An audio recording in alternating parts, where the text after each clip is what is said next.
বাংলাদেশ ভারত চালাইতে পারবে না। তখন অনেকেই বলেছে যে বিকল্প আমরা তৈরি করে নেব। তারপরে শেখ হাসিনার এই যে অপ্রতিরোধ্য হিসেবে একক হিসেবে তুলে ধরা, সেখানে হয়তো অ্যাক্টিভিস্ট যারা তারা একটা স্ট্যাটাস দিয়েছে, লেখালেখি করেছে, সেক্ষেত্রে যে ঠিক ওই যে বাংলাদেশের দীর্ঘদিনের ট্রেডিশনাল পলিটিক্সে আওয়ামী লীগ এবং বিএনপি দুটো দল ক্ষমতায় পর্যায়ক্রমে ছিল, রাজনীতিতে অনেক ক্ষেত্রেই ওই বলয় কেন্দ্রিক ছিল। কিন্তু আওয়ামী লীগের গত এই 16 বছরের কার্যক্রমে অনেকে যারা প্রকৃত রাজনীতি করে তারা কিন্তু আওয়ামী লীগের কাছ থেকে সরে গিয়েছে।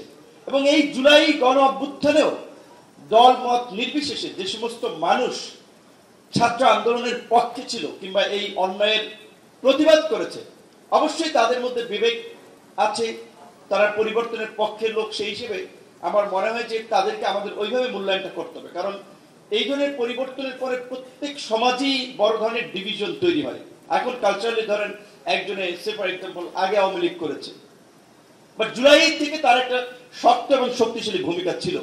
সুতরাং কোনো কারণে না পেরে তাকে কোণঠাসা করার জন্য কিংবা তাকে আপনার বলবেন কি একটা বিব্রত করার জন্য, সাইজ করার জন্য তার পুরানো এই কর্মকাণ্ড নিয়ে হয়তো অনেকেই মানে সামনে এনে অপমান অপদস্থ করার একটা চেষ্টা করে।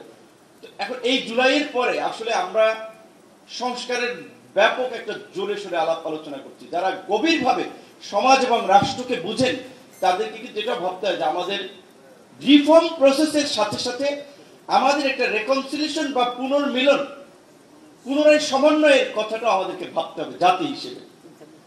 যখন নির্বাচন হয়েছে, ফেয়ার নির্বাচনেও আওয়ামী লীগ বিএনপি প্রায় ধরেন 30% কাছাকাছি ভোট প্লাস মাইনাস তাদের জনসমর্থন ছিল।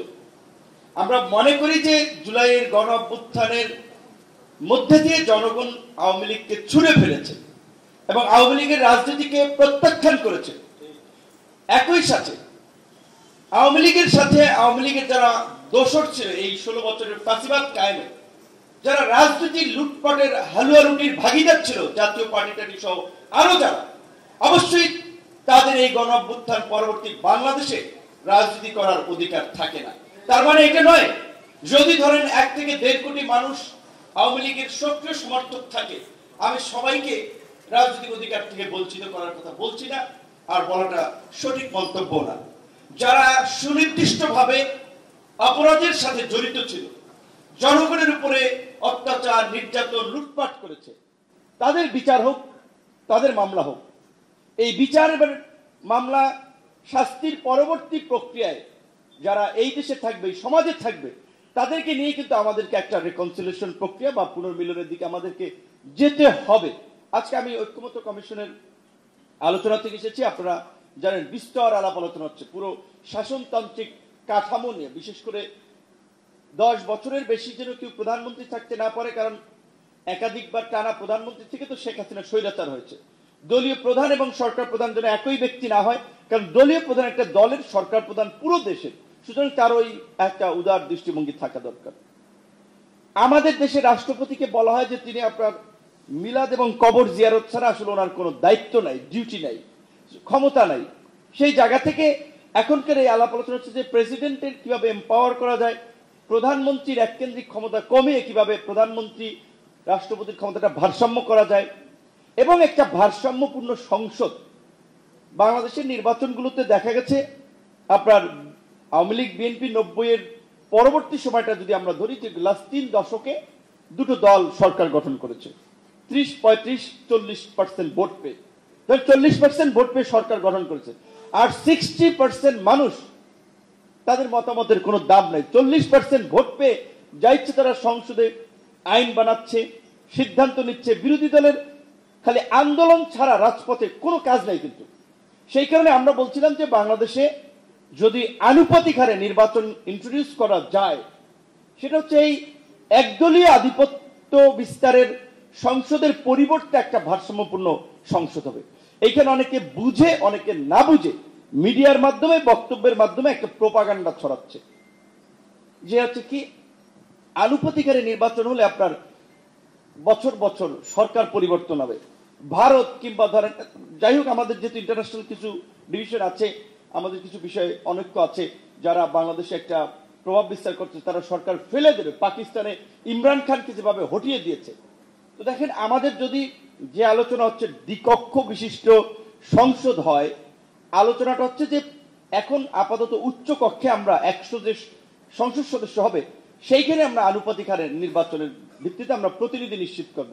লোয়ার হাউসে যে 400 প্রতিনিধি থাকবে সেটা এক্সিস্টিং সিস্টেমে, তার মানে ওই গতানুগতিক প্রক্রিয়ায় এইখানে কিন্তু ওই বড় দলগুলোরই আধিপত্য থাকবে। এমনকি এমন হতে পারে, ধরেন কোন ছোট দল লোয়ার হাউসে একজন এমপি জিতলো না, কিন্তু সব মিলিয়ে তার দল 5% ভোট পেল, তাহলে উচ্চ কক্ষে তার 5 জন প্রতিনিধি থাকবে সেই দল থেকে, লোয়ার হাউসে কিন্তু তার একজন প্রতিনিধিও থাকতেছে না। সুতরাং আপনাকে যদি সংসদ আপনার ভেঙে দিতে হয়, সরকারের পতন ঘটাতে হয়, প্রথমত হচ্ছে যে 2/3 সংখ্যাগরিষ্ঠতা লাগবে, যেটা এক্সিস্টিং সিস্টেম থাকলে লোয়ার হাউসে এই বিজয়ী দল ব্যতীত অন্য পক্ষে কোনোভাবেই সম্ভব না। দ্বিতীয়ত যে বিষয়টা হচ্ছে যে আপনারা সংবিধানের যে 70 নাম্বার অনুচ্ছেদ, যে বিষয়ে ইতিমধ্যেই একমত হয়েছে যে সংসদ সদস্যরা 64 জেলায় যেখানে যেখানে কমিটি আছে একটা কালচারাল টিম করতে হবে, কারণ সংস্কৃতি ছাড়া পরিবর্তন হয় নাই, বিপ্লব হয় নাই, সমাজ টেকে নাই। সুতরাং একটা সুস্থ সংস্কৃতি আমাদেরকে আসলে গড়ে তুলতে হবে। বিশেষ করে বাংলাদেশের সংস্কৃতি হচ্ছে ইন্ডিয়ান হেরিটেজ, এখনো বিতর্ক আছে, বাঙালি না বাংলাদেশি, যাই হোক ওই দিকে আর গেলাম এগুলো আবার অনেক বড় বিতর্ক, অনেক ধরনের ডিবেট আছে। সো আমরা আমাদের পরবর্তী সময়টা আমাদের সেই সুযোগ এনে দিয়েছে নিজস্ব সংস্কৃতির বিনির্মাণের ক্ষেত্রে। সেই জায়গা থেকে গণ সংস্কৃতি পরিষদ কাজ করে যাবে, তাদের প্রতি সেই প্রত্যাশা এবং শুভকামনা। আজকের কমিটি লিস্ট খসড়া তালিকা আপনার তারা এখানে করেছে। আর একটা কথা জানিয়ে রাখা দরকার, এই রাশেদ ভাই ভুল করেছে, তার হয়তো খেয়াল নাই, 2022 সালের 7ই অক্টোবর আর একটা ঐতিহাসিক দিন,